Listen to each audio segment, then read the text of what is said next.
Assalamualaikum warahmatullahi wabarakatuh. Terima kasih atas kesempatannya. Kami dari kelompok 10, di sini kami akan mempresentasikan mengenai analisis efektivitas dan efisiensi atas pelaksanaan anggaran. Adapun anggota dari kelompok kami, yang pertama ada Erni Ninggolan dengan NIM 025 dan saya sendiri Reza Melanda Eka Wulandari dengan NIM 136. Selanjutnya, saya akan menjelaskan mengenai efektivitas. Nah, apa sih efektivitas itu? Efektivitas itu merupakan hubungan antara keluaran dengan tujuan atau sarana yang harus dicapai. Nah, efektivitas ini diukur berdasarkan seberapa jauh tingkat output, kebijakan, dan juga prosedur organisasi mencapai tujuan yang telah ditetapkan. Nah, semakin besar output yang dikontribusikan terhadap tujuan, maka semakin efektiflah unit tersebut. Nah, di sini terdapat 5 indikator efektivitas. Yang pertama ada pemahaman program, yang kedua ketepatan sasaran, yang ketiga ketepatan waktu, yang keempat tercapainya tujuan, dan yang terakhir perubahan nyata. Nah, selanjutnya di sini ada efisiensi. Nah, efisiensi di sini berbeda dengan efektivitas. Nah, efisiensi ini merupakan pencapaian sasaran output dengan biaya input yang terendah atau biaya input ini minimal untuk memperoleh hasil output yang diinginkan. Nah, efisiensi ini diukur dengan cara membandingkan biaya aktual dengan standar, yang dimana biaya-biaya tersebut harus dinyatakan dengan output yang diukur. Nah, selanjutnya di sini ada hubungan efektivitas dan efisiensi. Nah, untuk mencapai hasil yang optimal, organisasi itu harus mencari keseimbangan antara efisiensi dan juga efektivitas. Nah, ini berarti itu mengalokasikan sumber daya secara efisien sambil tetap fokus pada pencapaian tujuan organisasi. Nah, anggaran akan bersifat efisien jika melakukan sesuatu dengan tepat dan akan bersifat efektif juga bila melakukan hal-hal yang tepat. Dalam pelaksanaan anggaran, tujuan utamanya itu adalah mencapai hasil yang diinginkan atau efektivitas. Nah, dengan menggunakan sumber daya seefisien mungkin. Oleh karena itu, manajemen anggaran yang baik memperhatikan kedua konsep ini untuk memastikan bahwa pengeluaran dan juga alokasi anggaran dapat memberikan nilai maksimal untuk setiap unit dan juga sumber daya yang digunakan. Baik, terima kasih atas kesempatannya. Saya Erni dengan NIM akhiran 025 akan melanjutkan materi dari rekan saya. Di sini bisa kita lihat ada analisis varians. Pengukuran efektivitas dan efisiensi dalam pelaksanaan anggaran dilakukan dengan cara membandingkan biaya aktual dengan biaya standarnya, itu disebut dengan analisis varians. Jadi analisis varians ini adalah alat analisis yang digunakan untuk membandingkan biaya aktual dengan biaya standarnya. Kemudian di sini ada pedoman yang bisa kita ikuti. Terdapat 2 pedoman tentang varians penjualan dan laba, kemudian ada varians biaya, di mana kita akan membahas yang pertama varians penjualan dan laba. Terdapat 2 keterangan apabila nilai aktual lebih besar dari nilai anggaran akan menguntungkan perusahaan.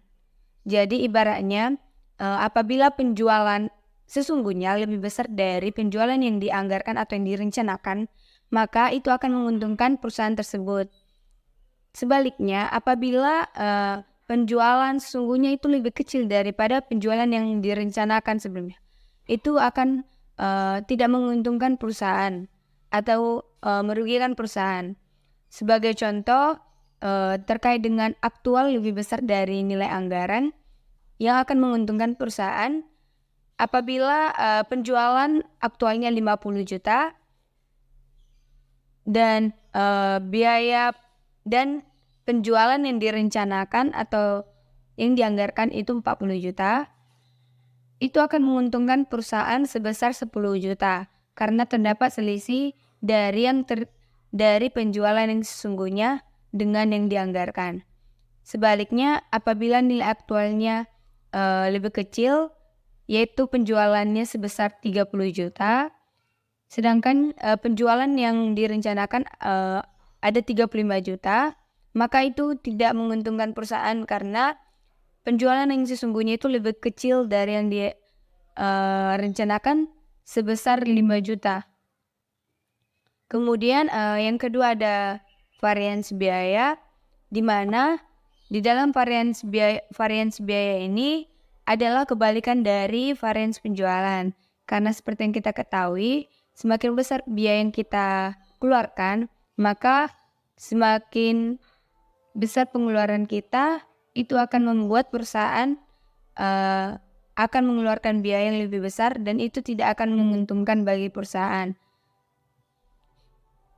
Jadi di sini apabila biaya aktualnya lebih besar dari anggaran, itu akan tidak menguntungkan perusahaan. Contohnya, biaya TKL yang aktual sebesar 13 juta, sedangkan biaya TKL yang direncanakan atau anggarannya itu 12 juta, maka itu tidak menguntungkan perusahaan karena yang direncanakan sebenarnya 12 juta, tetapi yang kita harus keluarkan sebesar 13 juta.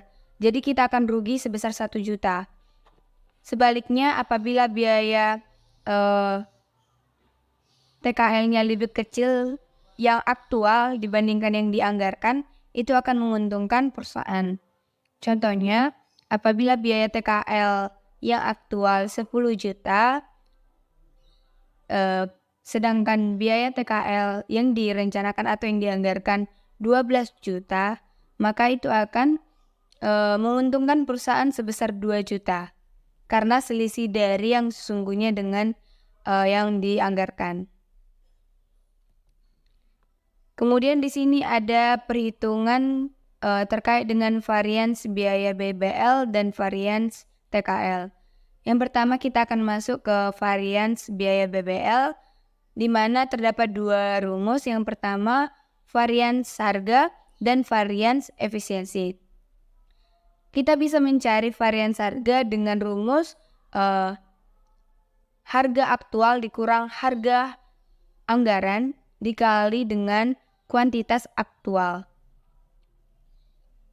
Untuk varians efisiensi bisa kita cari dengan kuantitas aktual dikurang kuantitas anggaran dikali dengan harga anggaran.